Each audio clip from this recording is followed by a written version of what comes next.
C'est moi qui vais animer cette rencontre sur un sujet qui me tient vraiment à cœur depuis longtemps. Donc, je suis Moïra Sauvage, féministe depuis très longtemps, journaliste pendant 40 ans, et j'ai été membre de l'Association des femmes journalistes avec Isabelle Germain. C'est là qu'on s'était rencontrés. Voilà, et j'ai collaboré depuis sa création au magazine 50-50 Magazine, qui vient donc de s'arrêter, qui est un magazine en ligne d'information féministe. Après 10 ans, c'est ça, Camille, 15 ans, je ne me souviens même plus quand Oui, est-ce c'est qu'on avait ça, créé, une quinzaine d'années. quinzaine d'années, voilà. Euh, donc, c'est un sujet qui me tenait à cœur et que j'ai proposé. Je suis membre du conseil d'administration de la Clé, que j'avais proposé à la Clé depuis un petit moment parce que euh, il y a 20 ans, il y a 30 ans, il n'y avait pas tous ces médias d'information féministe comme il y a aujourd'hui.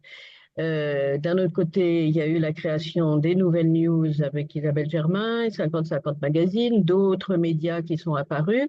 Et puis, on a bien vu que on se pose la question de savoir si les médias en ligne, qui copient un petit peu le modèle des journaux auxquels on collaborait autrefois, est la solution aujourd'hui pour avoir une information féministe. Donc, comment on fait quand on est jeune ou moins jeune et aujourd'hui, en 2026, pour avoir des informations fiables sur ce qui se passe concernant les droits des femmes et l'égalité entre les sexes. Alors, donc voilà, je me suis présentée. Je vais vous présenter les intervenantes que nous avons réunies ce soir.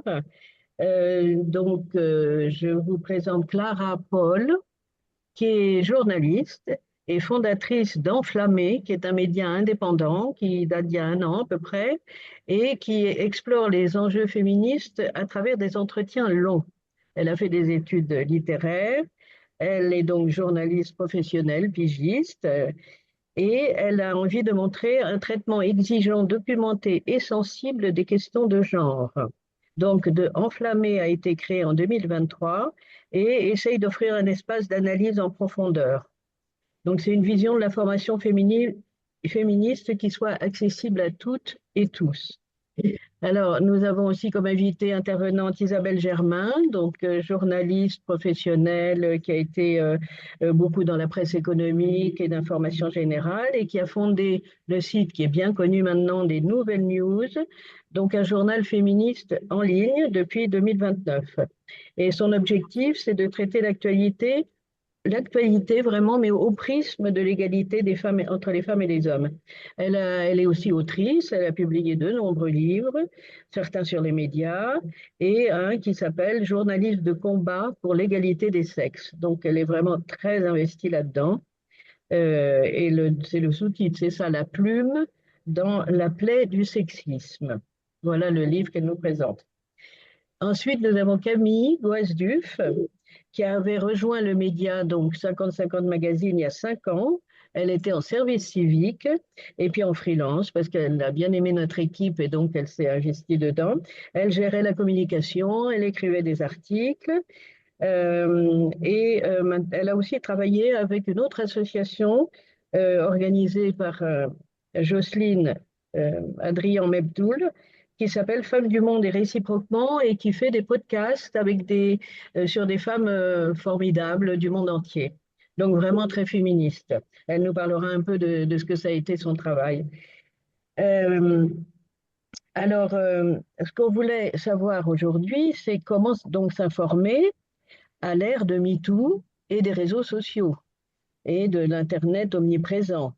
Donc c'est très différent, comme je vous disais, de la presse écrite à laquelle on était habitué, nous, quand on était jeunes, et qui heureusement existe encore. Mais le problème qui se pose peut-être, c'est savoir quels médias suivre. Est-ce qu'il n'y a pas une saturation de podcasts, de sites, de newsletters, etc. Comment savoir quand on est une jeune féministe et qu'on veut être sûr de l'information, ce qui dit vrai, est-ce qu'il n'y a pas des fake news, etc., etc. Est-ce que les amis féministes ne sont pas aussi une source d'information? Enfin, il y en a tellement que pour cibler bien et pour être sûr, ça valait le coup d'en discuter. Donc nous attendons aussi par cette rencontre des échanges avec celles qui se sont inscrites. Je dis celles parce que je ne vois pas de nom de messieurs. Et à la fin, on aimerait bien pouvoir échanger avec vous, que vous posiez des questions, que vous nous disiez aussi comment vous vous informez. Nous avons d'ailleurs fait à la clé, Léonie a fait un questionnaire dont je vous parlerai tout à l'heure. Donc, ce que je voudrais demander à nos trois intervenantes, la première question, c'est quoi une information féministe par rapport à l'information qu'on trouve partout? Et je voulais rajouter quand même, c'est que maintenant, à la suite de MeToo, vous avez tous remarqué que le mot féministe n'est pas vraiment à la mode, mais il est prononçable. Alors que dans les années 90, 2000, etc., en féministe, non, non, on n'osait pas trop le prononcer. Donc il y a eu MeToo, et il y a maintenant des grands journaux, Nouvel Obs, Le Point et autres, qui font des articles sur le féminisme. Et, enfin, bon, on peut s'informer même quelquefois à travers ces journaux. Mais comment présentent-ils les choses, c'est une autre affaire. Donc, je vous pose la question à chacune, pourquoi produire cette information et pourquoi la consommer? Comment est-elle nécessaire? Donc, je ne sais pas, Isabelle, veux-tu commencer? Oui, merci. Merci pour votre invitation déjà. Merci Moira pour cette présentation. Alors, information féministe, il y a deux façons de le voir. Ça peut être une information sur des sujets féministes. Qu'est-ce qui se passe? Quelles sont les revendications? Qu'est-ce qui progresse? Qu'est-ce qui progresse pas? Où on en est vraiment du contenu féministe. Et puis, il y a ce que je fais moi aux Nouvelles News, c'est porter un regard féministe sur l'actualité. C'est-à-dire prendre le contre-pied de ce qu'on dénonçait à l'Association des femmes journalistes. C'est-à-dire qu'à l'Association des femmes journalistes, on faisait des études sur la place des femmes dans les médias, la place des femmes dans le contenu de l'information. Et ces études montraient que vraiment dans les médias mainstream, dans la totalité des médias, quasiment, les femmes sont sous-représentées, stéréotypées, sous-représentées. Elles représentent 25% ou 30% selon les différentes études et les différents médias, mais en tout cas 25% des personnes citées dans le contenu de l'information est stéréotypée, c'est-à-dire que euh, les hommes, eux, occupent donc 75% de la surface éditoriale des journaux. Ils sont présentés en tant que, le plus souvent, ils sont présentés avec leur nom, leur prénom, leur fonction. Ils sont présentés en tant que dirigeants, en tant qu'experts, en tant que héros, beaucoup de héros sportifs, par exemple. Alors que les femmes, elles sont sous-représentées. Et quand on les voit, c'est plutôt parce qu'elles sont épouses, mères, voilà, c'est parce qu'elles ont un lien de parenté avec le monsieur qui est le héros de l'information, ou parce qu'elles sont victimes de quelque chose, ou parce qu'elles sont simplement témoins anonymes, hein. C'est une passante, une vieille dame, une jolie jeune fille. Alors que les hommes sont dans des postures de dirigeants. Donc, faire une information avec un regard féministe, c'est présenter l'actualité, mais en hiérarchisant l'information différemment. C'est-à-dire que, au lieu d'ouvrir un journal, souvent, hein, les journaux ouvrent sur le bobo d'un joueur de foot ou des choses comme ça, et ben, on va l'ouvrir sur des sujets qui intéressent les femmes, qui intéressent les féministes, euh, voilà, sont différents. Donc il y a la hiérarchie de l'information, il y a le choix des interlocuteurs, c'est-à-dire pas toujours tendre le micro à des hommes et pas toujours montrer des femmes en situation de victime, épouse de machin. Et puis il y a les qualifications, disqualifications, hein. C'est par exemple sur la question de la prostitution, mais je pourrais prendre enfin, dans toutes les rubriques, je peux vous donner des exemples. Mais sur la question de la prostitution, vous avez des gens qui vous parlent de travailleurs du sexe qui est inapproprié, et puis vous avez des gens qui vous parlent de personnes prostituées. On ne parle pas du tout de la même chose quand on présente les choses comme ça. Donc, c'est l'idée des nouvelles news, c'est vraiment de rééquilibrer l'information, c'est essayer de faire une information qui soit 50-50. Et je reviens sur la question des rubriques sport, par exemple, hein, le fait de ne pas montrer de femmes sportives, afin d'avoir 90% de la surface éditoriale des pages sport et des journaux sport consacré aux hommes, ça dit implicitement que la place des femmes, c'est dans la cuisine et que c'est normal que papa aille jouer au foot avec ses copains le dimanche pendant que maman s'occupe de la maisonnée. Donc voilà comment les médias envoient en permanence des messages subliminaux très sexistes dans la façon dont ils traitent l'information, hein. Et donc, les nouvelles news, c'est pour ça que notre baseline, c'est le regard féministe sur l'actualité. C'est pas parler d'infos féministes comme peuvent le faire d'autres journaux par ailleurs, mais c'est vraiment traiter l'actualité avec ce regard différent. Et je pourrais vous parler de chaque rubrique si vous voulez, on développera tout à l'heure, mais voilà, je vais laisser les autres se présenter. Alors Camille Goesduf, est-ce que c'est ce sentiment-là que tu as eu en travaillant à 50-50 Magazine, un autre regard et qui montre plus l'égalité des sexes? Parce que rappelons que les femmes sont 50% de l'humanité.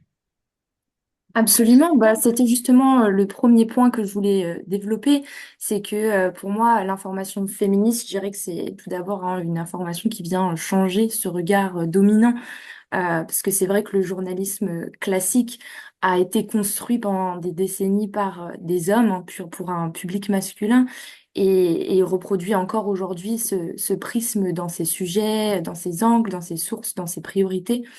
Et l'information féministe, elle vient au contraire se poser les questions, qui raconte l'histoire, qui n'est jamais interrogé, qu'est-ce que l'on considère comme un sujet important. Donc c'est vraiment une information qui vient décentrer et qui refuse de prendre ce point de vue dominant comme le point de vue neutre. Et je dirais aussi que l'information féministe, c'est une information qui révèle ce que le journalisme classique invisibilise trop souvent, les violences sexistes et sexuelles qui ont longuement été traitées comme des faits divers isolés. Le féminisme, lui, les relie à des structures, aux mécanismes de domination, au continuum des violences. Pour prendre un exemple très simple, les féminicides, par exemple, pendant très longtemps, on parlait de drame familial, de crime passionnel. L'information féministe, ça a permis de changer ces mots-là et d'en changer la compréhension surtout, de bien montrer que ce ne sont pas des faits qui sont isolés, qui sont des faits divers, mais bien que c'est un phénomène social et massif dont il faut qu'on parle. Et cette information féministe, elle se contente pas aussi de décrire, elle vient expliquer, elle vient contextualiser, mettre des mots sur ce que vivent les femmes. Et ça change tout. Et par mon expérience, j'ai pu le constater par des retours de lectrices notamment, qui expriment un soulagement, hein, de voir qu'elles sont pas seules finalement. Et c'est beau de voir ça quand on travaille dans un média féministe, c'est que cette prise de conscience, elle est très importante. Elle permet l'émancipation, la sortie de la solitude. Donc c'est très important et Mhm. d'avoir surtout une information exigeante aussi, qui vérifie, qui refuse le sensationnalisme que d'autres médias peuvent comment dire, prôner. Et c'est surtout Oui, une information qui s'inscrit aussi dans toute une histoire qui vient prolonger du coup le travail des collectifs féministes des années 70, des chercheuses, des associations, hein, qui depuis des décennies documentent les violences et les inégalités. Donc c'est le fruit d'un long héritage intellectuel et militant. oui. Parce que 50-50 Magazine cherchait à laisser beaucoup de place aux voix des femmes du monde entier. Essayait d'avoir des articles venus de différents pays du monde, dans la mesure du possible, grâce à l'appui d'associations variées avec qui on était en contact. Absolument. C'est C'était toujours moins important. sur l'actualité, effectivement, c'était beaucoup des sujets de fond et à l'international. Oui.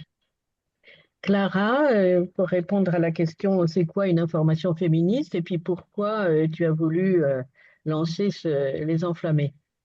Alors, juste, c'est enflammé tout court. Justement, je voulais faire Ah bon, pardon, assez enflammés. simple. Tout d'abord, merci pour l'invitation. Je suis vraiment ravie d'être avec vous ce soir. Et la définition d'une information féministe pour enflammer rejoint un peu celle de Camille et aussi celle d'Isabelle. C'est avant tout une information qui éclaire en fait les rapports de domination, qui ne se limite pas à parler des femmes, comme on peut parfois l'entendre, mais surtout qui analyse les structures, voilà, qui produisent les inégalités.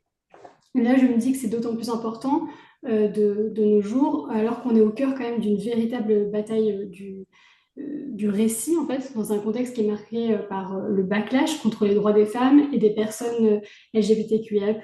On voit qu'il y a l'offensive des extrêmes droites en Europe et en France. Et on voit aussi une montée massive des contenus réactionnaires et masculinistes sur les réseaux sociaux. Comme vous le disiez, Moira, maintenant on est davantage dans l'ère des réseaux sociaux. Et donc pour moi, une information féministe, elle repose avant tout sur trois piliers. Décentrer les dominations, donner la parole aux premières concernées et surtout travailler dans un temps long. Donc, comme vous le disiez dans la présentation, Enflammé, ce sont des entretiens longs qui sont publiés 2 fois par semaine, le lundi et le vendredi, parce que justement, je me dis qu'on évolue dans une économie médiatique où on réagit sans cesse avant de véritablement comprendre. Et je me dis l'information féministe doit faire l'inverse, c'est-à-dire offrir du recul, du contexte, de l'analyse pour mieux comprendre. Et c'est ce qui permet aussi d'avoir de l'exigence, alors qu'on en a vraiment besoin dans les médias. Et je trouve que mettre en lumière ce qui échappe au récit dominant, ce que les médias traditionnels traitent encore comme secondaire, c'est essentiel parce qu'on voit, même si les médias mainstream commencent à avoir des rubriques même féministes, on est encore loin du compte. Et comme je vous le disais, je donne la parole aux premières concernées. Donc je donne la parole aussi à des hommes, hein. Mais ce que j'ai constaté, c'est que j'ai quand même beaucoup d'interviews de femmes. D'ailleurs, on m'a déjà fait la remarque.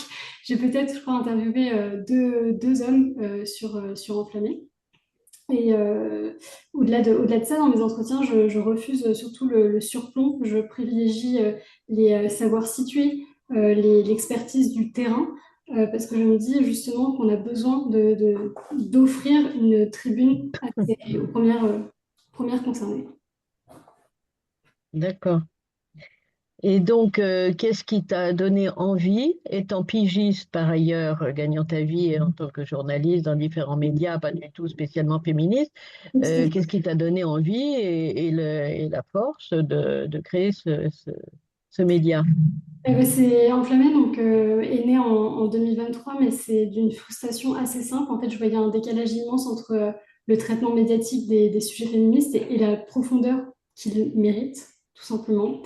Et j'étais très, très agacée, très anxieuse aussi par ce traitement qui était couvert de façon très réactive. En fait, on passe d'une information à l'autre, on balaye, et sans contextualisation, avec beaucoup de simplification.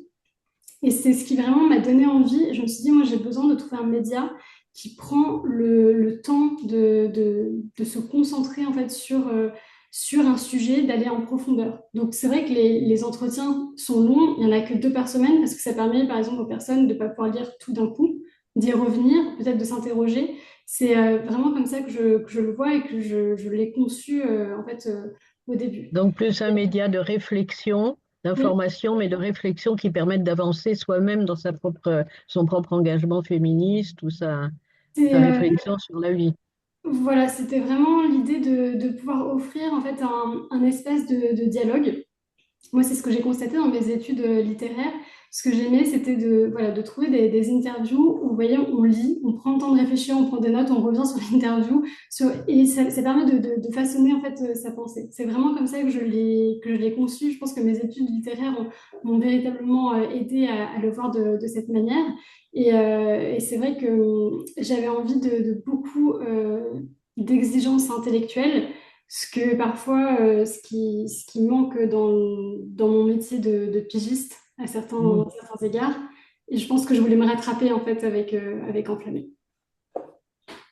Alors, Camille et Isabelle, vos médias, enfin, 50 magazines, feu 50 magazines, puisque nous avons arrêté en septembre, hélas, faute de force et d'argent. On reparlera d'argent après.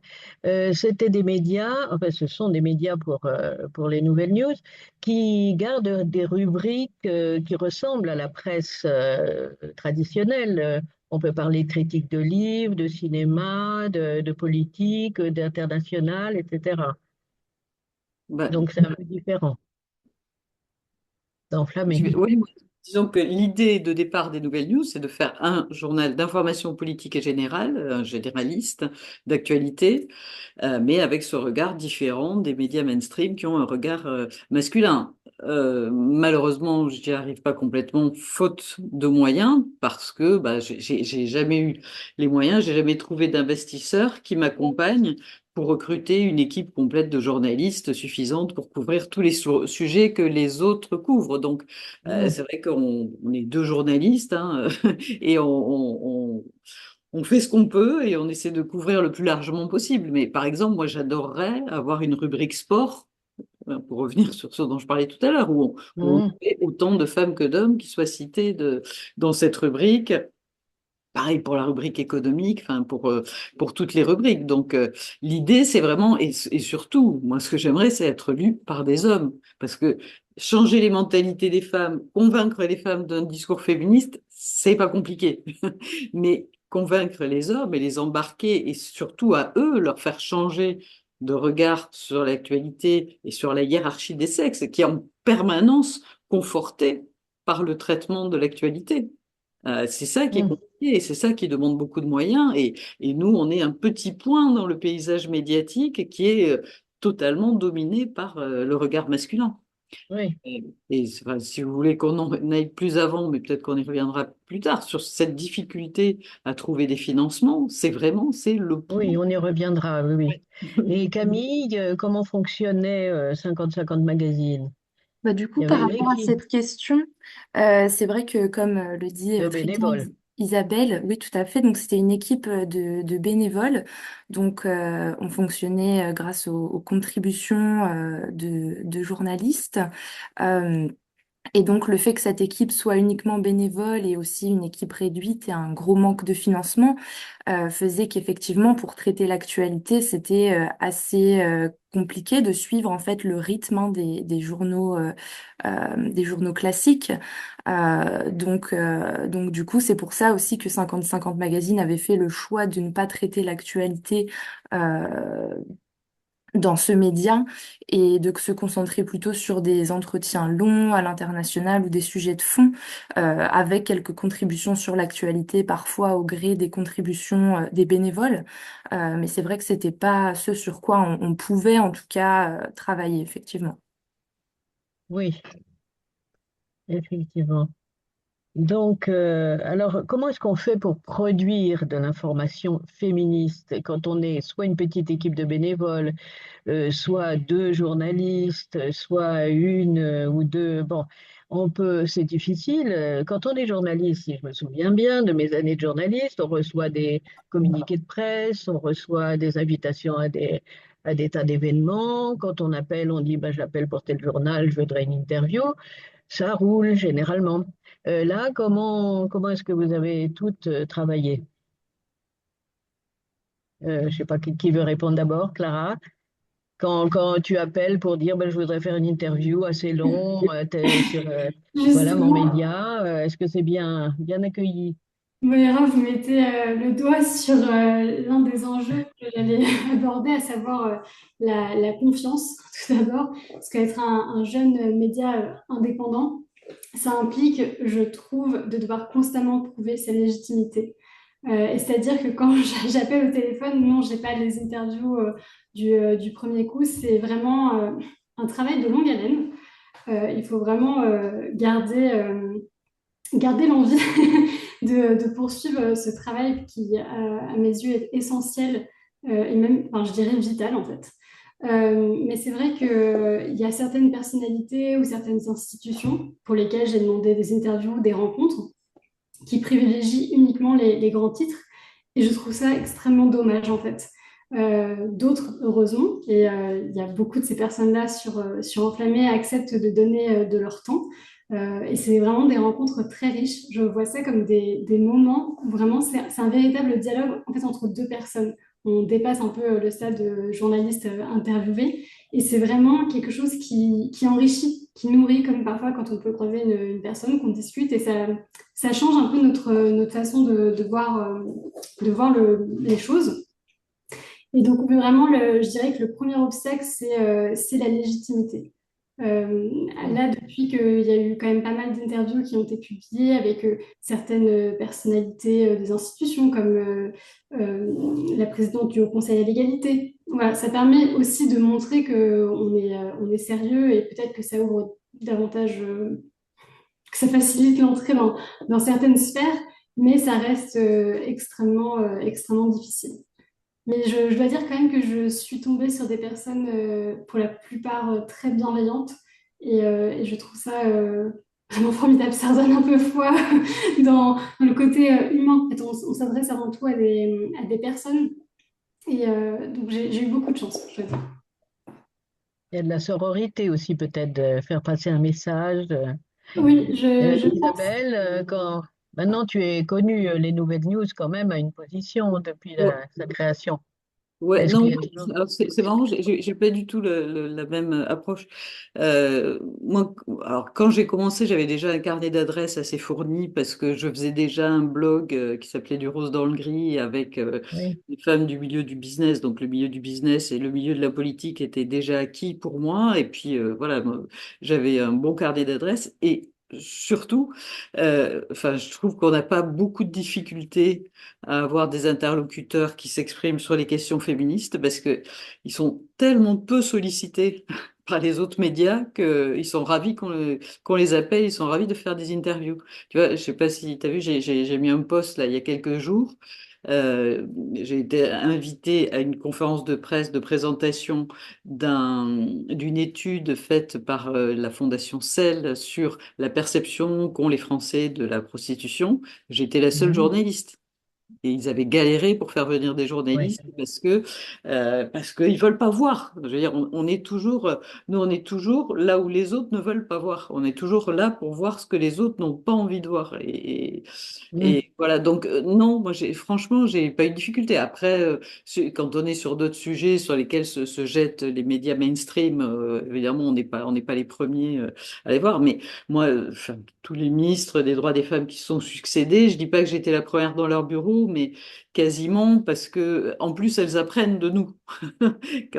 Et Mhm. c'était le cas quand on était association des femmes journalistes, on était toujours reçus par toutes les ministres des droits des femmes parce que déjà elles n'avaient pas beaucoup de sollicitations, c'est malheureux à dire, hein, c'est pas et on leur apprend beaucoup. Elles sont très demandeuses.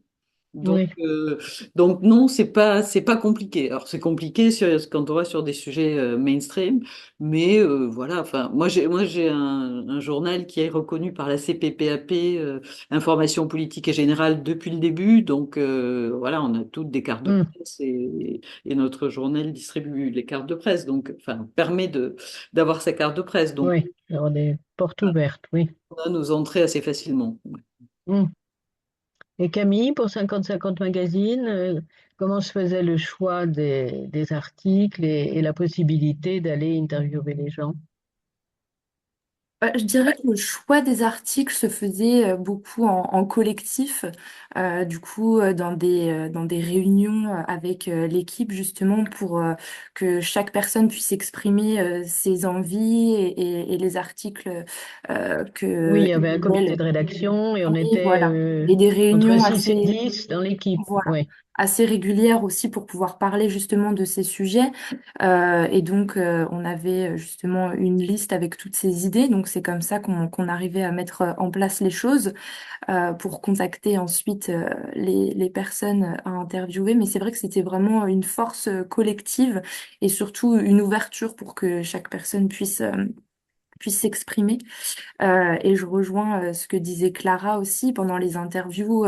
C'est vrai qu'il y avait vraiment une co-construction du récit et que parfois ça se transformait en de longues conversations et qui débordaient, enfin en tout cas dans mon cas, de l'interview et qui venaient à voilà des choses plus personnelles et qui n'apparaissaient pas forcément dans les interviews ensuite, mais que ça donnait lieu à de vraies rencontres, à de vrais échanges et que en tout cas j'ai toujours eu des bons retours à des demandes d'interview et que c'est vrai il y a une demande. Mm. Demande. D'accord.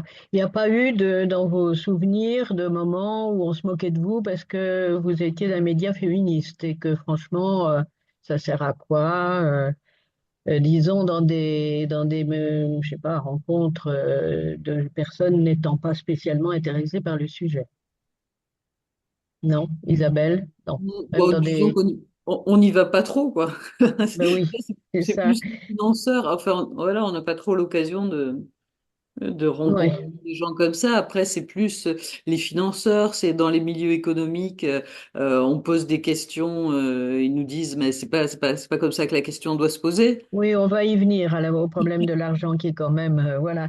Mais Mais une non, mais autre il y en a. question que je voulais poser, c'est quand on a été ou comment sont reçus aujourd'hui, où je me souviens de la difficulté dont nous parlions à l'Association des femmes journalistes de proposer des sujets qui avaient vaguement à voir avec la situation des femmes, avec l'égalité homme-femme, le féminisme, on n'en parlait pas encore beaucoup, mais enfin bref, et le comité de rédaction disait, bah non.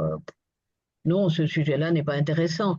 Est-ce que aujourd'hui encore, ça continue ces réactions-là dans les journaux mainstream? Est-ce que vous en avez une idée ou pas? Ça m'étonnerait pas que ça continue.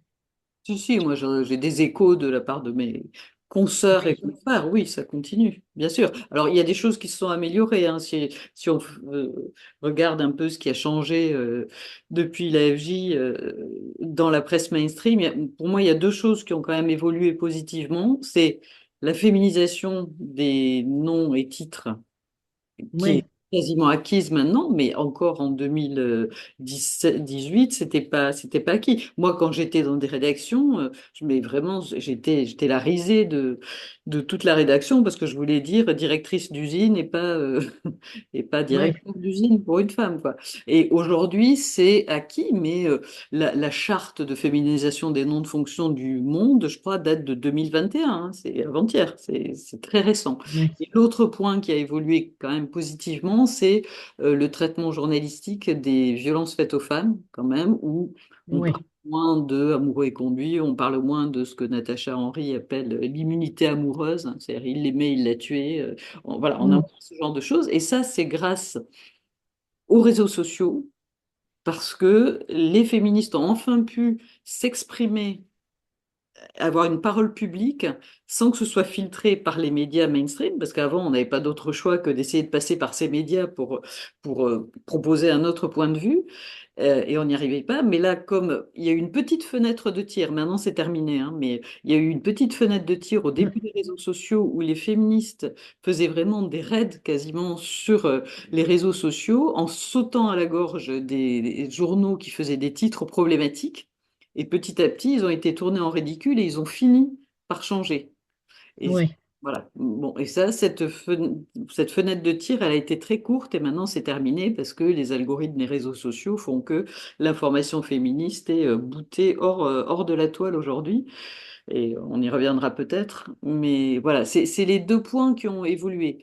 Ta oui. question, c'était au départ, Ben c'était, oui, comment est-ce que c'est encore considéré comme pas intéressant? C'est-à-dire qu'effectivement, les violences sexistes et sexuelles aujourd'hui, c'est à la mode, entre guillemets. Oui, ça, ces sujets-là, je pense que ça passe. ça a Mais évolué, la c'est pas couche, gagné encore, hein. non, non.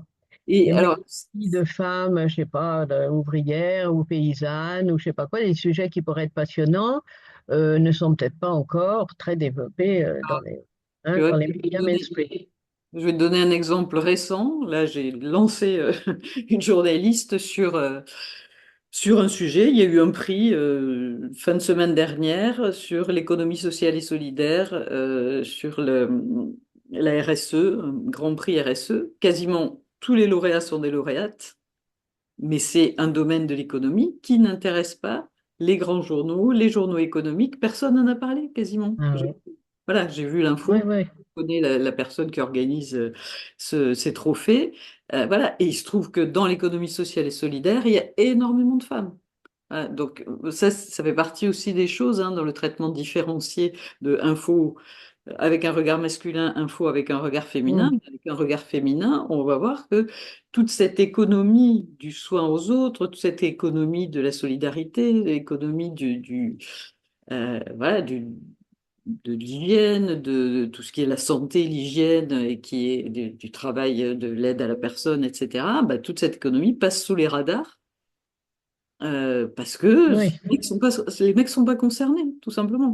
Donc faire une ouais, info générale avec un regard féministe, c'est parler de ces sujets, autant que de parler, enfin, et même peut-être même plus que de parler de l'économie qui alimente le PIB en produisant des produits, en créant des besoins artificiels et en produisant des produits qui détruisent la planète. D'accord.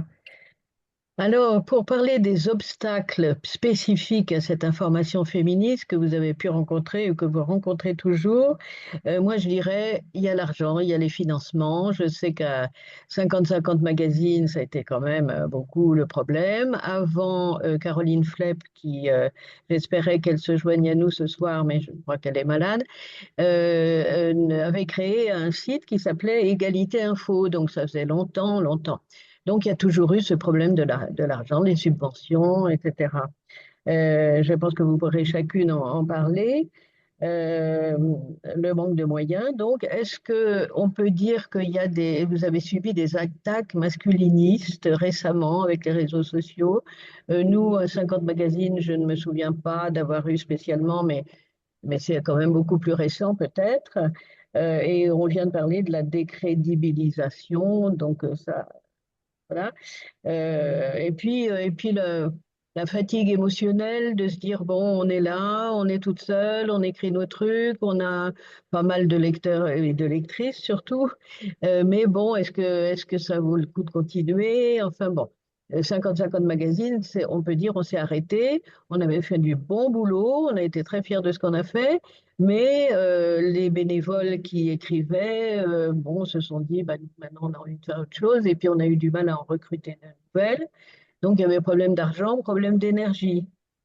Donc je ne sais pas qu'est-ce que vous auriez à dire là-dessus. Et pour les financements, comment ça s'est passé? Je sais pas, qui veut. Alors peut-être Clara n'a pas besoin d'énormément de financement, je ne sais pas, en mettant en ligne comme ça.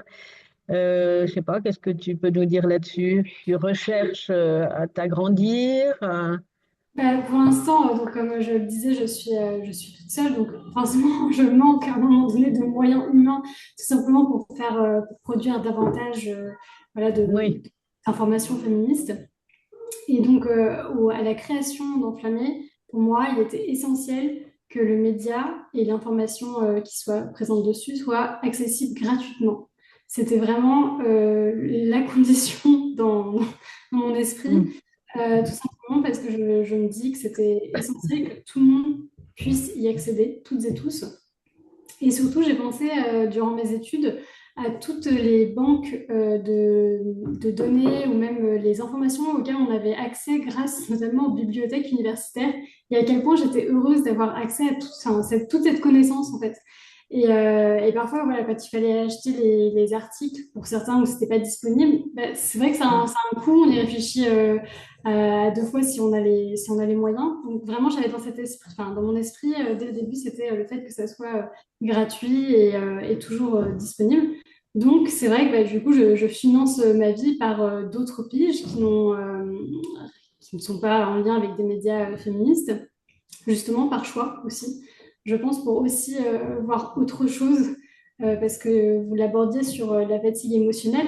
Pour ma part, moi, elle est là. Enfin, à un moment donné, c'est quand même des sujets de violence, de féminicide, des informations. Parfois, mm, c'est lourd, en fait, et on a besoin de faire une pause simplement juste pour avoir la tête un peu hors de l'eau et reprendre sa mm. respiration.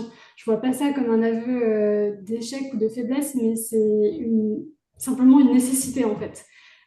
D'autant plus, je trouve, avec l'information qui est en continu en fait. Il y a toujours, je trouve que on le voit de plus en plus, le fait qu'on ait toujours accès, qu'il y ait toujours une notification, c'est à un moment donné, pour ma part, je trouve ça anxiogène en fait. Donc c'est vrai que oui, voilà, le premier obstacle, c'est quand même ce que disait Isabelle, c'est l'argent en fait. J'ai l'impression, en tout cas pour ma part, d'être toujours sur un fil et de se dire ce fil est très fragile ou peut-être si je reprends l'idée de la bougie, c'est toute petite flamme en fait qui peut vaciller à tout moment, mais on essaye de la protéger coûte que coûte en fait pour qu'elle ne s'atteigne pas. Donc c'est un travail voilà, de longue haleine dans lequel il faut vraiment y croire pour y aller. Enfin, sinon, si on n'y croit pas, je déconseillerais, je proposerais d'aller faire autre chose en fait. Donc je pense que j'arrive à équilibrer plus ou moins avec les piges et enflammés, mais il y a certaines périodes en fait de l'année où c'est extrêmement difficile de faire les deux parce que c'est juste du travail constant en fait. Il y a pas de week-end, il n'y a pas de soirée, il n'y a pas de vacances parce que il faut bah voilà, faire de la veille, voir dans Mm. quel ordre on va traiter les sujets. Pour ma part, comme je suis toute seule, bah, il n'y a personne d'autre à qui je pourrais déléguer ce travail, aussi assister aux événements auxquels on est convié ou auxquels on s'accrédite parce qu'on se dit c'est pertinent, il faut y être pour, euh, pour raconter ce qui se passe. Donc c'est vrai que parfois, en tout cas, le respect du rythme entre la vie pro et la vie perso a tendance à ne pas pouvoir être respecté. Enfin, c'est quasi impossible. Donc il faut aussi tenir Oui, mentalement et physiquement, en fait, avec oui. ce rythme qui varie. Mais je pense que cette fatigue émotionnelle est typique des féministes quand même, parce que, Oui, et je suis d'année en pas année, la ça ne seule. s'arrange pas vraiment, parce que quand on voit des sujets qui sont permanents, qui reviennent, bon, mais il faut continuer, hein, on a le courage de continuer. Oui, Isabelle ou Camille, Ouais. sur, Non, tout à l'heure, quand tu as posé la question, tu as joint la question de l'argent et la question de est-ce que on a reçu des coups, enfin, est-ce que les gens, mm, est-ce qu'on est des cibles d'attaques masculinistes et tout? Et je répondrai aux deux questions en même temps, parce qu'en fait, ce qui est le plus dur à supporter quand on a l'engagement qu'on a, c'est le mépris. Et ça marche pour les deux. Tu vois, moi, je préférais avoir des affrontements, je préférais aller tu vois, mm, m'affronter à des gens qui pensent pas comme moi, à ces masculinistes qui pensent pas comme moi et tout. Ils nous traitent par le mépris. Ils parlent beaucoup plus fort que nous et ils veulent pas nous entendre. Et le fait qu'ils refusent, enfin, que les hommes qui finance la plupart des médias, refuse de mettre de l'argent dans des médias comme les nôtres, c'est juste une question de mépris. Et ça, c'est extrêmement difficile. Alors, depuis le temps, je m'y suis habituée, mais c'est ça, ils nous traitent par le mépris. Moi, quand j'allais voir, parce que j'ai essayé, hein, j'ai regardé comment faisaient mes camarades, moi, j'ai créé mon média. mm, En même temps que tous les pure players, en 2009, il y avait Mediapart qui sortait, il y avait plein de journaux. Donc, Mediapart, eux, ils ont commencé avec 2 millions d'euros en poche, donc ils ont pu embaucher tout de suite une rédaction de 25 personnes, des commerciaux, tout ce qu'il fallait pour développer un journal. Et puis moi, quand j'allais voir, je suis même allée une fois un cocktail, il y avait Xavier Niel, je suis même allée le voir, il m'a dit, mais non, mais le féminisme s'est dépassé, foutez-moi la oui, paix. Et puis il m'a quand même donné son mail. On a eu 3 échanges de mails, mais c'était du même acabit. Bon, le mec, il a fait fortune en faisant des sites porno. Il ne pouvait pas financer un média comme le mien. Et les autres, c'est vraiment, mm, voilà, ils me répondaient par le mépris. Et y compris quand j'ai demandé des fonds publics, des aides à la presse, des aides de l'État à la presse, pour favoriser le pluralisme de la presse. Et si quand même il y a des journaux qui comptent pour une information pluraliste, c'est des journaux qui proposent un regard féministe.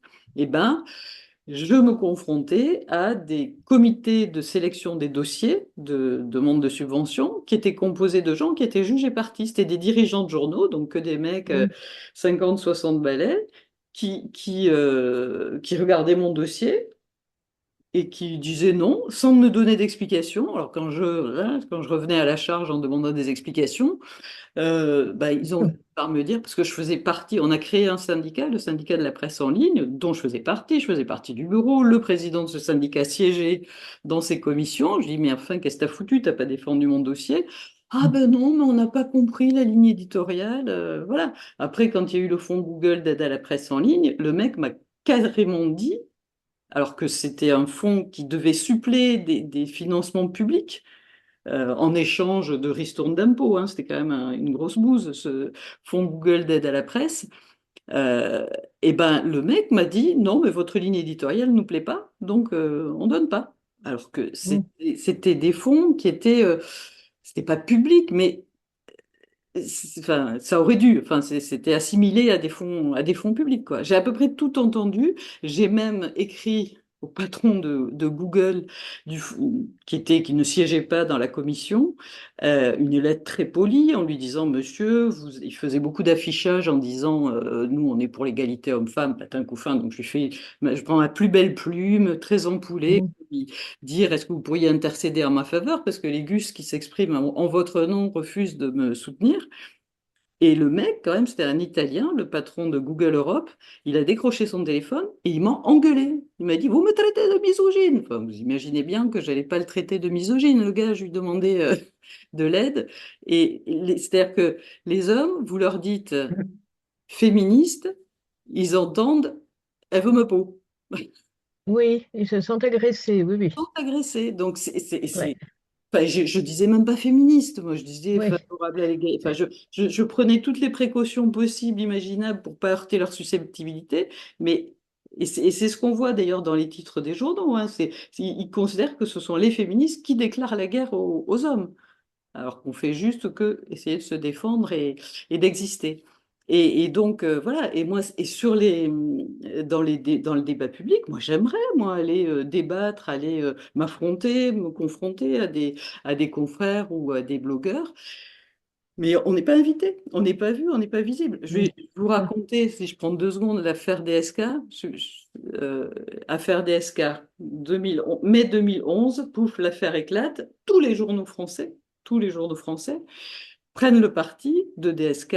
C'est un complot, c'est la femme, je ne sais plus comment elle s'appelait, qui est une dingue, le pauvre, machin, tout ça. Je fais un papier où je dis, oh, oh là, il y a des précédents. Et puis, bon, je venais de la presse économique, je le connaissais, le Lascar, j'avais toutes mes collègues et consoeurs qui avaient été confrontés à lui. Et puis, voilà, il y avait quand même des précédents où il n'avait pas été condamné, mais enfin, on savait qu'il avait eu quand même quelques ennuis, qu'il avait fallu déplacer des gens pour échapper. Bon, voilà, je raconte juste ça en disant, attention, encore une fois, les médias français inversent la culpabilité et créent une omerta. Et aucun média français ne reprend. Par contre, plein de médias étrangers m'appellent. Plein. ah Je suis oui. passée sur des télés suédoises, machin, en me disant, mais qu'est-ce qu'ils foutent vos confrères? Vous êtes la seule à avoir écrit ce que vous avez écrit. Le Guardian m'appelle et me demande de publier mon papier, me paie en plus mon papier. Et le titre, encore plus clairement que ce que j'avais fait moi, ils avaient dit, ne faites pas de DSK une victime, parce que c'est ce que les médias français étaient en train de faire. Eh ben, je veux dire, on a Mm. eu aux États-Unis, en Angleterre, enfin, partout, on a repris ce qu'on avait écrit dans les nouvelles news, et en France, personne ne nous a vus.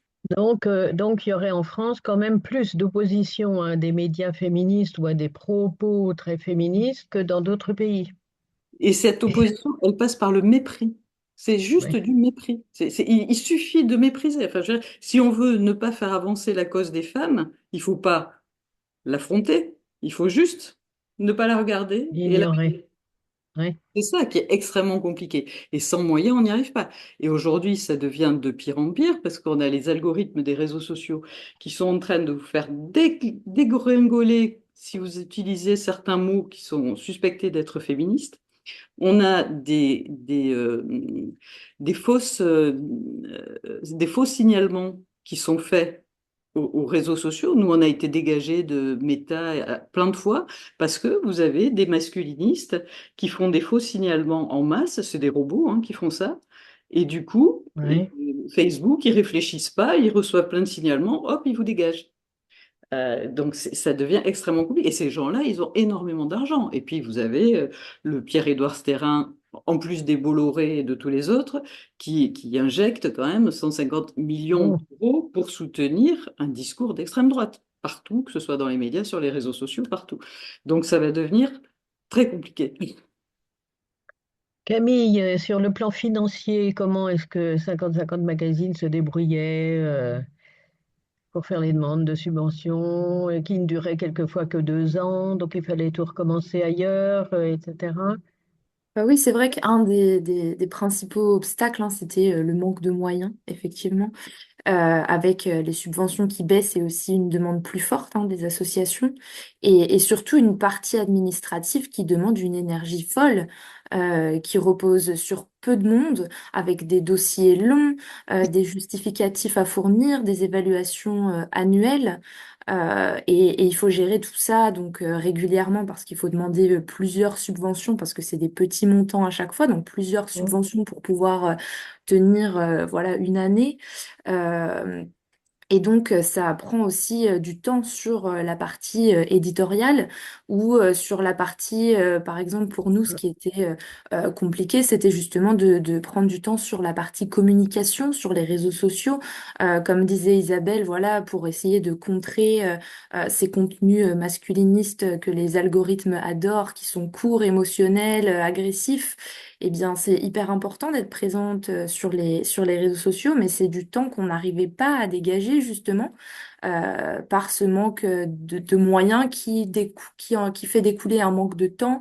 Et en fait, voilà, ça s'arrête jamais. C'est une continuation de problèmes que ce manque de moyens enclenche finalement. Et surtout Mm. que notre équipe donc reposait sur du bénévolat également. Donc c'est voilà un hyper engagement qui finit par épuiser les équipes et c'est ce qui a fragilisé du coup 50-50 magazine aussi. Tout à fait.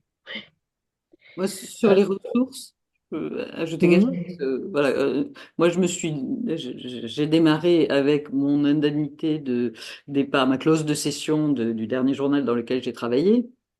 Et après, j'ai gagné de l'argent. Donc, en faisant des abonnements payants, on est très vite passé à l'abonnement payant parce que on voyait tous nos confrères qui faisaient la même chose et tout le monde voulait faire de la pub au début, mais enfin, ça rapporte tellement peu que ça vaut pas le coup et ça vous pourrit les sites.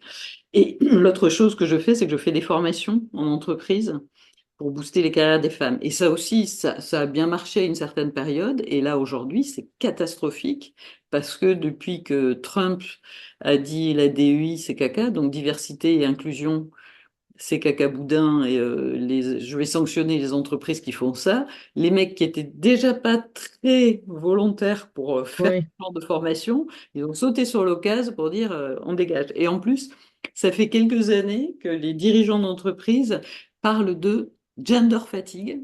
Alors ça, c'est un summum de faux cul.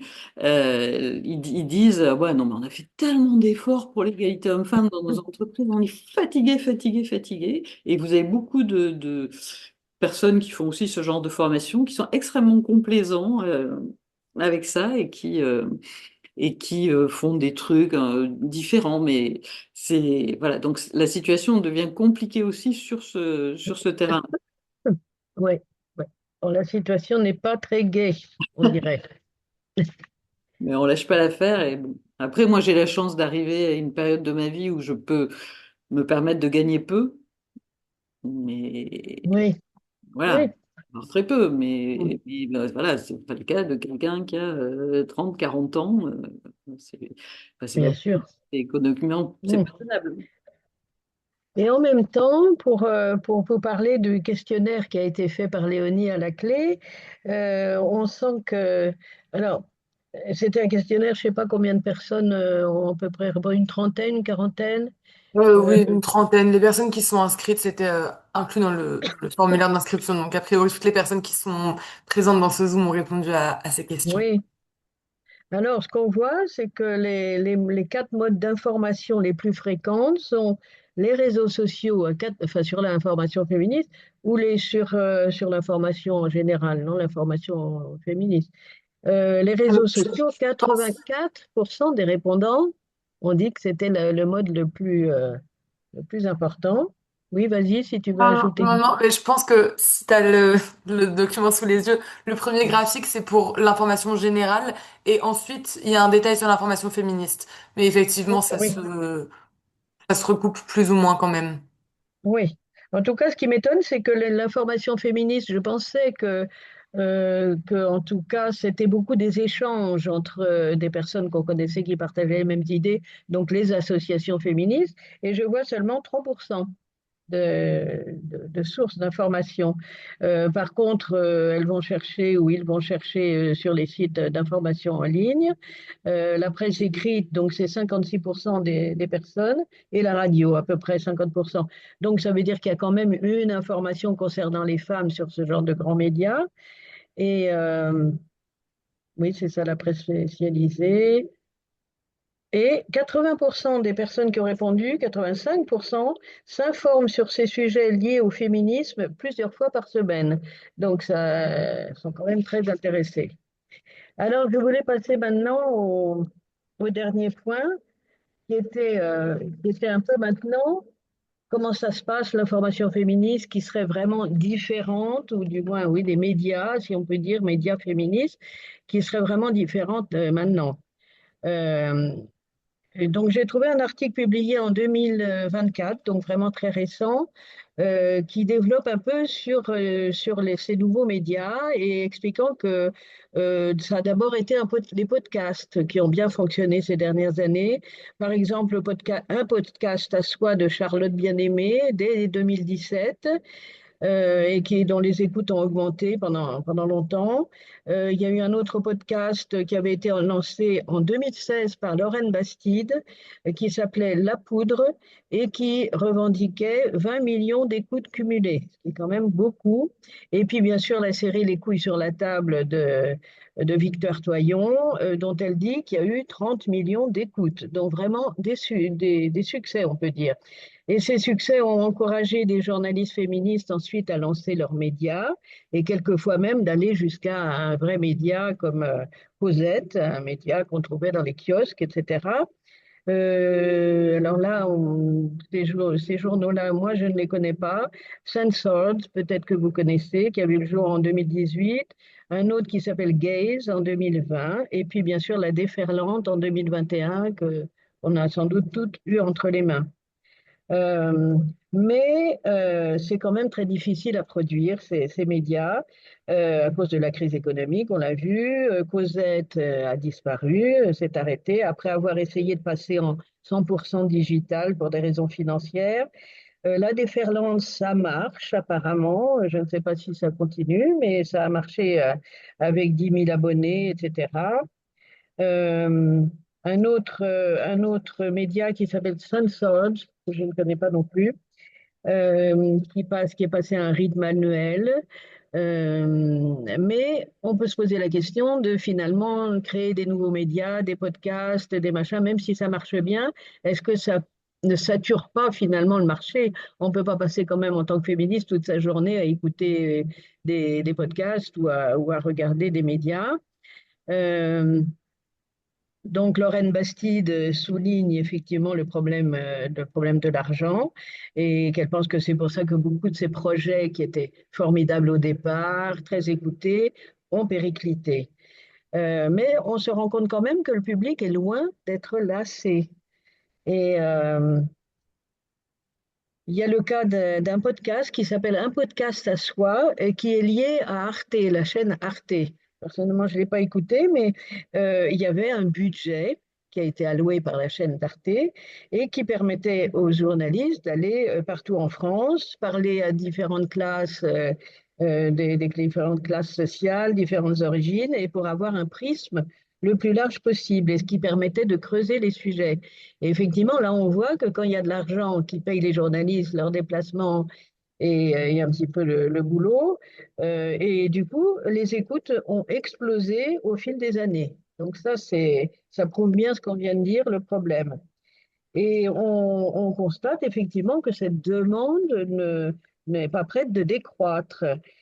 Du coup, on réalise aussi que ces sujets qui étaient féministes et dans ce genre de médias, maintenant, comme je le disais tout à l'heure, arrivent à s'ouvrir des portes dans des médias mainstream, ce qui est quand même un progrès par rapport à il y a 10 ou 15 ans, où ne parlons pas d'avant.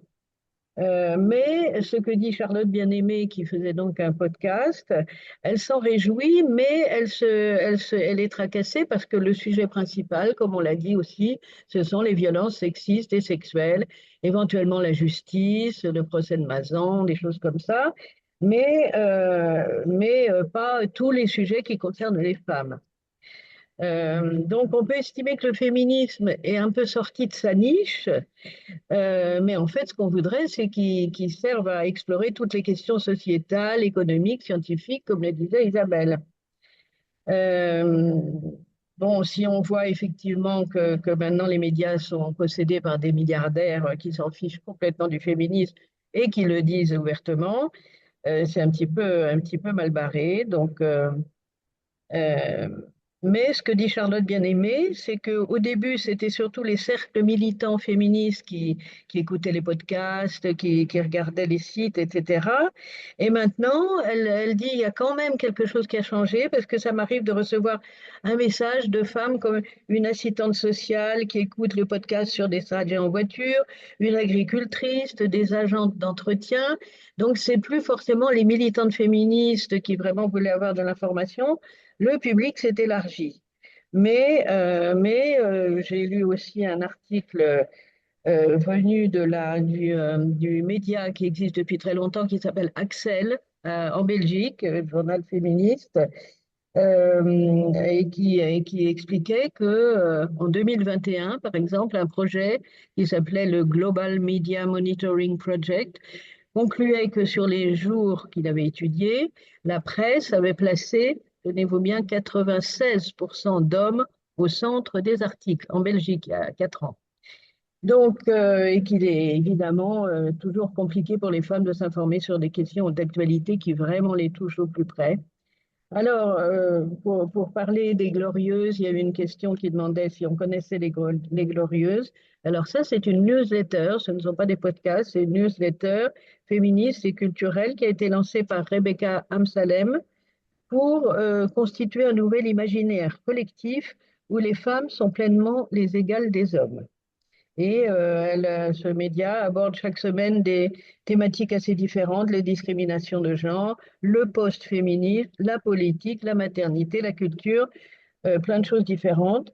Une autre newsletter s'appelle Vox. Je ne sais pas si certaines d'entre vous l'ont lu. C'est un média d'empowerment féminin qui résume dans un style bref et amusant l'actualité politique, économique et culturelle en France et dans le monde.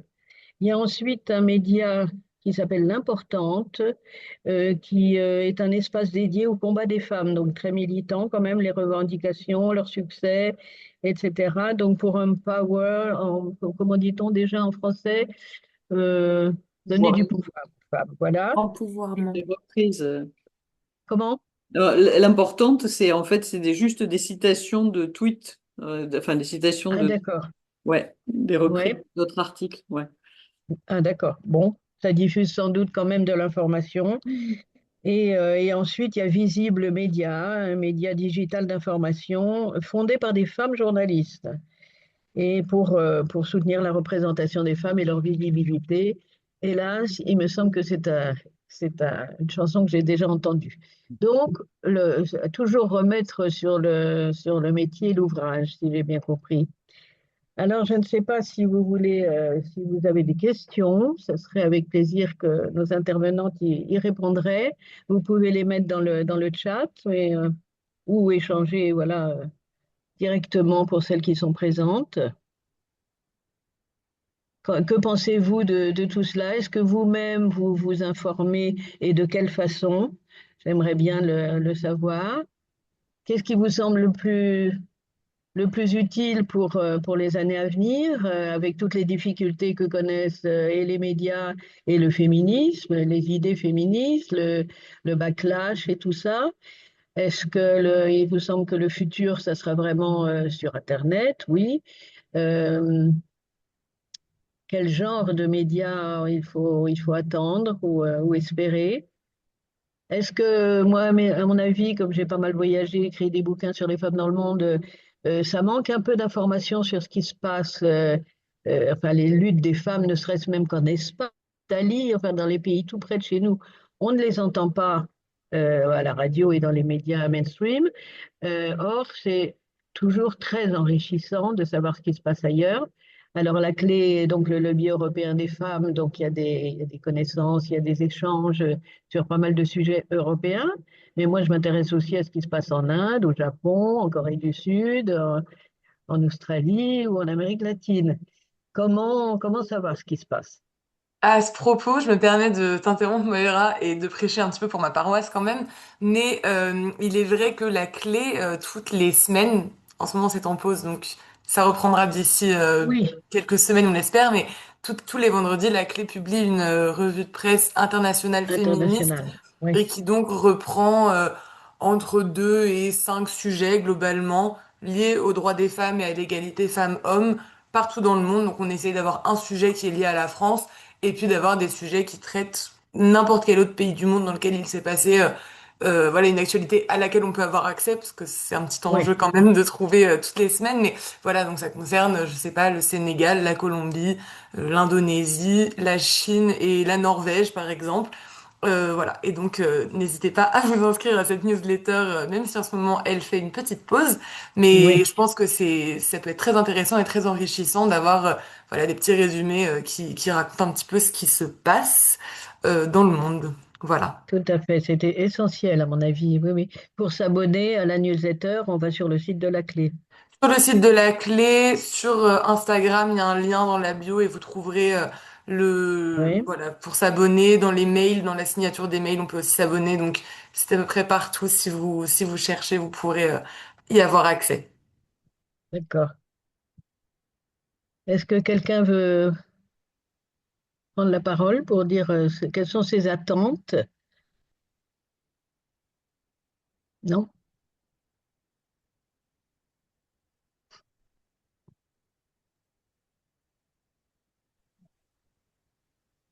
Bon, Isabelle, Clara, Je peux. euh, oui, Sandrine. Bah, je veux Sandrine bien et prendre ensuite la Martine. parole, quoique je dirais que c'est vrai que les difficultés qu'on rencontre pour diffuser de l'information, c'est comme les difficultés qu'on rencontre pour proposer des formations, hein, de, Mhm. de lutte contre le sexisme. Tout ce que j'entends là, on est, oui, on rencontre les mêmes difficultés. Et moi, je me disais enfin, il y a des choses qui m'étonnent toujours dans l'actualité parce que euh, je vois, il n'y a pas tellement longtemps, il y a eu cet épisode, ce film sur l'adolescence. C'est- C'était sur les incels, enfin, sur la question Oui, incel, etc. On en a eu tout un battage, etc. Et là, qu'on est en plein on était quand même dans le mois sur les VSS, etc. Moi, j'ai vu mais vraiment, j'ai trouvé ça une excellente série qui s'appelait Désenchanté. Je sais pas si vous l'avez vue. Alors, c'est vraiment super. En plus, ça touche un problème vraiment d'actualité qui est la crédibilité qu'on accorde aux jeunes filles qui subissent des viols et qui sont des adolescentes et qui ont envie de s'amuser, qui vont en boom, qui s'amusent comme des garçons, etc. Et je vous conseille de voir cette série. Et j'ai été extrêmement étonnée d'en entendre parler nulle part.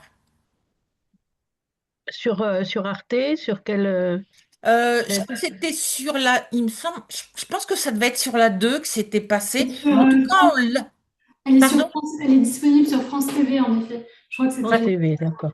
Alors, je ne sais pas si vous l'avez vue, Clara, mais moi, j'ai trouvé cette série, bon, qui était quand même vraiment très intéressante et en plus, c'était en plus très positif parce que je trouvais que ça décrivait bien le climat de suspicion qu'il y avait autour de ces filles qui subissaient des viols et puis cette glorification du viol, hein, on était vraiment dans la culture du viol, quoi. Et puis, en plus, c'est une série qui, entre guillemets, finit bien. Enfin, voilà.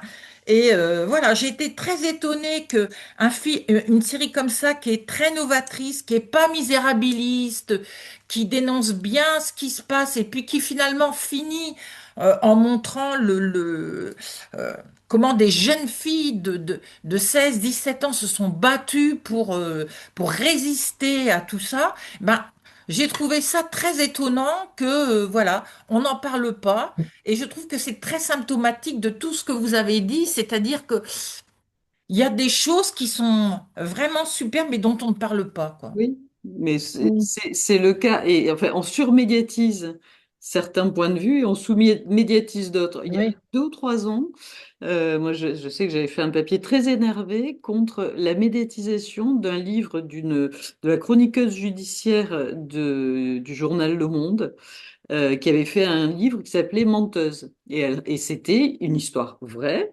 d'une jeune fille qui avait dénoncé Tellement. des abus sexuels, voilà, quand elle était jeune et qui avait menti. Ce qui est un Mm. cas, vous allez me C'est corriger, rarissime. bêtise, mais ça arrive enfin, dans 4% ou même pas, ou 2% des cas, ce sont des mensonges, les accusations d'inceste. Donc c'est 2% des cas. Toute la presse en a parlé, tous les médias Mm. ont parlé de ce bouquin, elle a été invitée sur tous les plateaux télé, donc voilà, la musique qu'on entend dans les médias, ce sont des menteuses. Les accusations d'inceste, c'est du mensonge. Alors que vous aviez eu 15 bouquins auparavant sur des vraies histoires d'inceste où il n'y avait pas eu de mensonge et personne n'en Oui. avait parlé. Donc voilà, encore une fois, quand je dis les médias mainstream regardent l'actu avec ce regard masculin, voire masculiniste, c'est autant par ceux qu'ils ignorent que par ceux qu'ils surmédiatisent.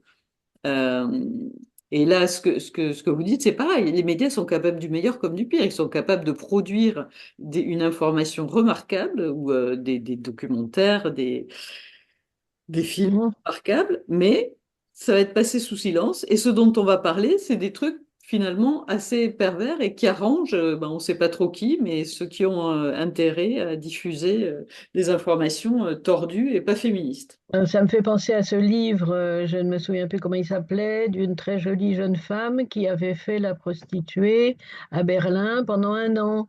Il y a eu des pages et des pages dans les journaux. C'était une fille de bourgeois qui avait fait des études de lettres. Elle décide de vivre la vie d'une prostituée en allant à Berlin dans une maison close. Bon, et on ne parlait que d'elle. Et je me Il suis y a dit, eu bon, un mais film, il y a eu un film aussi sur ça. ah ouais, Oui. Ouais, c'est l'adaptation de Emma Baker, La Maison. Emma Becker, voilà, c'est ça. Mhm. Oui. Bon, ça plaisait aux médias masculins. Effectivement. Et comme pendant tout le débat sur la prostitution, enfin, avant la loi de lutte contre le système Avant prostitutionnel 2016. en 2016, depuis 2011, quand il y a eu le premier rapport, tous les médias prenaient le parti des clients de prostituées. Tous les médias Mmh. déformaient complètement le contenu de ce rapport. Enfin, les députés qui ont tenu bon là-dessus, mais vraiment, je leur voue une Oui. admiration sans borne parce que les médias enfin, ils les ont piétinés, quoi. Mais moi, je me demandais, enfin, je ne sais pas si c'est possible, hein, mais je me disais, dans des cas comme ça, je trouve que ça pourrait être intéressant que des newsletters ou des médias féministes se passent un peu le mot et fassent aussi du forcing, de la surmédiatisation Bah, de c'est ça. documents comme ça qui sont bien et dont on ne parle pas, quoi. Mais c'est bien ce qu'on essaie de faire. Mais c'est Mais vous difficile. êtes est-ce que vous êtes, par En exemple, est-ce lien, que les nouvelles news échangent avec les Glorieuses, échangent avec la Déferlante, enfin, les différents médias et Mais newsletters que c'est vous pas. avez évoqués? Alors, sur la question de la prostitution, je crois qu'on n'a pas. Enfin, voilà. oui, on n'a pas toutes les mêmes positions. Bon, Hum. Voilà. mais Mais non, enfin, quand on est d'accord, on fait toutes des papiers dans le même sens de toute façon. On n'a pas besoin hum, d'échanger entre nous et de se le dire, quoi. Mais Euh, peut-être qu'il y aurait quelque chose comme ça à essayer de mettre en oui, place. Enfin, je sais pas, hein, oui, c'est pour lancer une idée comme ça. non, non, mais je vois pas quoi. Enfin, tu vois, parce que de toute façon, on fait à peu près les mêmes sujets avec les mêmes angles. Bon, sauf sur la question de la prostitution, ils parlent de oui. travailleurs du sexe et nous, on parle de personnes. Non, mais effectivement, faire un espèce de réseau, ça me semble une idée à suivre. Oui. Ouais, Mais mais bon, peut-être que ça ne les intéresse pas du tout. Enfin, entre celles qui font des non, podcasts, les différents. on est Oui, toujours à courir après. Non, mais c'est une question d'énergie, de temps. Tu ben vois. oui. Faut les appeler, il faut mettre en place des trucs, des outils, machin. C'est comme ce que disait Camille tout à l'heure sur, voilà, on n'arrive pas à communiquer, on n'arrive déjà pas à communiquer sur les réseaux sociaux, on n'arrive pas à se faire voir, à se faire connaître. Donc, ça va être compliqué encore de mettre des choses entre nous. Mais vous savez, dans le reste de la presse, hein, moi, je sais que Ouais. moi, depuis 2009, Et j'ai vu plein de journaux se créer. Et il y a plein, vous avez plein de journaux, par exemple, qui font des enquêtes sur l'extrême droite pour lutter contre l'extrême droite. Vous avez plein de journaux sur l'écologie. Et enfin, Mm. franchement, quand je les vois, je me dis, ils sont beaucoup plus nombreux que nous et beaucoup plus morcelés que nous, parce que ils arrivent à avoir des moyens. Alors j'en ai vu plein qui sont nés et qui n'existent plus aujourd'hui, mais Mm. voilà, et je me dis, mais pourquoi ils continuent chacun dans son couloir de Mm. neige et pas se regrouper? Nous, finalement, on n'est pas si nombreuses que ça, et et voilà, on essaie de parler. Et je pense que c'est pas plus mal qu'il y ait plusieurs titres Ouais, ouais. plutôt que d'en avoir qu'un seul. Je trouve que ça fait plus de poids. Ça Puis fait, ça irrigue géographiquement. pardon. Ça irrigue géographiquement. Voilà, ça fait plus Oui. de voix qui s'inscrivent dans le paysage médiatique, de voix féministes qui s'inscrivent dans le paysage médiatique que de se regrouper finalement. Mm. Ah non, mais moi, je pensais pas à un regroupement. Une mise en réseau, ça n'implique pas forcément un Oui, regroupement, hein. d'informations, d'échanger, Oui. oui, Oui. Mhm. oui. Mais c'est vrai que voilà, tout ça, ça demande beaucoup d'énergie Et du et on temps. ne peut pas tout faire quand on est des minuscules équipes. C'est qu'on vit. Alors là, je vois que quelqu'un, Madeleine, qui dit qu'elle a des problèmes de Du micro, micro. apparemment, mais qu'elle elle tient un site internet et des comptes sur les réseaux sociaux Lysistrata. avec Lysistrata Media. Ouf, un drôle de nom. C'est pas Ben, très féministe, si. bah, Lysistrata, si, quand même. C'est la pièce de Aidez-moi. C'est une Ça, c'était personne. Aristophane, je crois, mais je suis pas Aristophane, sûre. hein, Mais je oui. crois. Une newsletter qui veut apporter un regard féministe sur l'actualité, avec en plus un site internet et des comptes sur les réseaux sociaux. À nous d'aller voir. Alors, dommage qu'on ne puisse pas vous entendre, Madeleine. On ira voir. Ah, c'est un clin d'œil à cette pièce, oui, c'est ça. Oui, c'est ça. Oui. Bon, donc à nous un peu d'aller continuer à regarder et écouter, si on a le temps et l'énergie, tout ce qui se fait. Moi, ce qui me frappe, c'est que les jeunes, quand on les voit dans les manifestations, même on ne parle pas de nos différences sur l'universalisme, la prostitution, etc.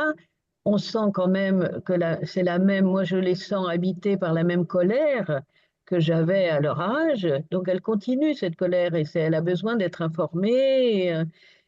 Et voilà, bah, on va voir ce que ça va donner dans les années à venir. Comment se fait le lien entre, en fait, les journaux et, disons, ce que vous pouvez arriver à publier, à diffuser, et la recherche et la connaissance en tant que telle? Parce que, en fait, tout à l'heure, je n'ai pas répondu, mais moi, je m'informe plus à partir des études, des synthèses, enfin, des canards un peu spécialisés de différents domaines pour apprécier quelle est l'évolution, en fait, la situation des femmes, l'impact des politiques publiques, les discours tenus, etc., etc. Hein, Excusez-moi, Je ça pense, a oui. coupé. J'ai pas entendu votre question. Vous avez dit je m'informe plus et hop, ça a coupé. pardon. Non, je disais que je m'informais plus à partir, en fait, disons, des documents spécialisés d'études ou des recherches, des choses comme ça, qui sont relativement largement diffusé. C'est-à-dire qu'il suffit de s'abonner et on reçoit en Mm. fait un certain nombre de choses et ça permet aussi du coup de voir et de voir notamment quand il y a un recul, c'est-à-dire qu'on oublie de sexuer les statistiques, des choses comme ça. Enfin, je veux dire, ça c'est une des choses que moi je trouve un peu triste. Dans les journaux, et même dans les journaux féministes, on ne prend pas en compte en fait le manque de regard sur la différence en fait homme-femme dans tous les domaines. C'est-à-dire que finalement, les inégalités, elles ne sont pas révélées fréquemment. moi je trouve. C'est-à-dire que, alors peut-être que mon tropisme économique et social est trop fort par rapport aux questions des violences, mais je trouve on se penche énormément sur des discriminations, enfin des violences qui sont importantes et autres, je ne le nie pas, mais tout le champ socio-économique, qui est celui sur lequel les politiques, en fait, ont la main et sur lesquels ils essaient de faire des choses ou de ne pas les faire comme il faut, je trouve qu'il n'y a pas suffisamment d'éléments. À part mesurer quel est l'écart de rémunération 2 fois par an, Mm. moi je trouve rien. Et je trouve ça un peu triste, si je puis dire. Mais bon. C'est-à-dire Je que pense que sur les territoires, dans ce qui se fait, il y a juste, en fait, moi j'ai repéré quelques magazines et actions qui font des actions locales, de développement local pour les femmes, avec les femmes, et qui essaient, si vous voulez, de donner dans le paysage rural un certain nombre de choses. Mais c'est très peu par rapport, à tout ce qui peut se faire. Et donc moi, je dirais, c'est vrai que j'ai du mal à lire des documents généralistes, dits féministes, mais qui en fait euh, traitent toujours un peu des mêmes choses. C'est-à-dire, c'est pas l'actualité telle qu'on la reçoit sous un angle féministe, comme par exemple Isabelle voulait le faire. Hein. En général, c'est des sujets féministes qui sont traités point par point. Donc c'est bien, je pense, pour des jeunes, pour une vulgarisation, pour inciter, pour essayer de faire évoluer les esprits, mais pour conduire les responsables que dans tous les domaines à l'action, c'est très insuffisant, si je puis me permettre. Ça, c'est mon point de vue. Hein. C'est-à-dire que tant qu'on n'innerve pas et qu'on ne fait pas ressortir dans l'ensemble des éléments économiques, sociaux, géopolitiques, la dimension femme et ses spécificités, les enjeux et les intérêts, on n'arrive pas à mobiliser les politiques de manière durable et forte. Hein, je m'excuse de faire cette critique, mais c'est comme ça que moi je le ressens. Hein. Pour avoir été une des actrices qui a essayé de faire transformer les choses, je veux dire, à chaque fois je suis triste quand je m'aperçois que dans les publications, il y a un recul parce qu'on a oublié, en fait, on fait de ce qu'on appelle le lip service en anglais, c'est-à-dire qu'en fait, on fait un tableau sexué et puis tout le reste de la réflexion, il n'y a pas. Et on dit que c'est une analyse économique et sociale. Enfin, je ne sais pas si... oui. Mais je pense que la conclusion de cette rencontre, ça pourrait être que il faut grappiller un petit peu partout les informations, que ce soit même à l'Institut Émile du Châtelet, les rencontres qu'il y a, où là on fait intervenir des chercheuses qui nous racontent ce qu'elles font, très récentes. Et puis, oui, dans les médias féministes, dans les médias mainstream, dans les bouquins, bon, la newsletter qui raconte ce qui se passe dans le monde. Euh, et là, je pense qu'on va continuer à être obligé, et les podcasts, faire dont tout. certains sont vraiment très bien, continuer à être obligé d'aller faire nos courses Oui, c'est ça, oui. féministes un petit peu partout. Donc, continuer, Clara et les jeunes et tout le Oui, monde, ça. à faire des choses. Et puis, nous, ça nous est archi utile. C'est archi utile à toutes les femmes et les jeunes femmes. Mais malheureusement, on n'est pas prêt d'avoir une information féministe dans les Partout. grands médias. Ça recule de jour en jour. Un petit peu, ouais. Ouais. Ouais. Non, mais après, on essaie, quoi. Non, mais c'est Oui, bien. Non, mais moi, je veux dire, ce que vous faites est super. Mais en même temps, quelque part, alors c'est peut-être mon côté vieille dame, moi, ça m'attriste quand je vois des reculs, en fait, oui, qui sont objectifs. Ah oui, non, mais bien c'est... sûr. Et c'est pas faute de mettre des pressions et d'avoir des organisations, même comme la clé et ces réseaux à l'intérieur, qui font pression. Mais bon, Oui. je sais pas, c'est... Mais heureusement qu'Internet existe, parce que ça a permis quand même, entre les petits médias, moi quand j'étais très jeune, il y avait Femmes en mouvement, un journal absolument génial dans les années 70. Mais puis il y en a eu quelques-uns d'autres, mais Oui, il y en il a ne eu fait pas d'autres. grand-chose. Maintenant, on peut quand même savoir, à condition de savoir lire l'anglais, Oui, il faut être bilingue. s'informer sur ce qui se passe dans le monde, avoir des contacts avec des personnes dans tous les pays, anglais, espagnol et autres. Enfin, c'est quand même une ouverture. On ne peut pas dire, c'est même tout à fait génial. Mais bon, après, il faut. Il faut l'analyser, faire Oui, le tri, hein, parce oui, Enfin, moi, que c'est aussi un... Parce qu'on peut vite avoir l'illusion qu'il y a beaucoup de changements, alors qu'en fait, il n'y en a pas. Il oui, faut, tu vois, je veux dire, moi qui ai l'esprit un peu critique et carré, tu vois, je passe au crible, et c'est vrai que c'est pour ça que je lis beaucoup d'études, de travaux un peu techno, oui, tu as quelquefois, raison. Oui, parce que ça me permet d'avoir au moins dans la tête à peu près une idée des évolutions. Et puis, bon, hein, mais c'est vrai que ça nécessite un engagement, une permanence, et de passer beaucoup d'heures, finalement, à lire voilà, des et de ne pas se choses. laisser décourager comme Clara, qui peut de temps en temps être un peu déprimée Non, c'est pas, par, c'est pas, c'est pas la peine, il faut y mais aller. non. Et c'est bien ce que tu fais. Oui, C'est oui, bien super. parce que c'est utile aux générations des jeunes, tu vois ce que je veux dire. Parce que la façon dont tu écris, elles le comprennent. Si moi j'écrivais, elles diraient, qu'est-ce que c'est que ces trucs technocratiques en français traditionnel? Chacune ses qualités. Hein? Tu vois ce que je veux dire? Ça fait- D'accord. Bah, écoutez, s'il n'y a pas d'autres, Merci Mélanie, à tu veux toutes, rajouter hein, et quelque puis bon chose? courage. je crois quand même à la Oui, valeur performative de l'information.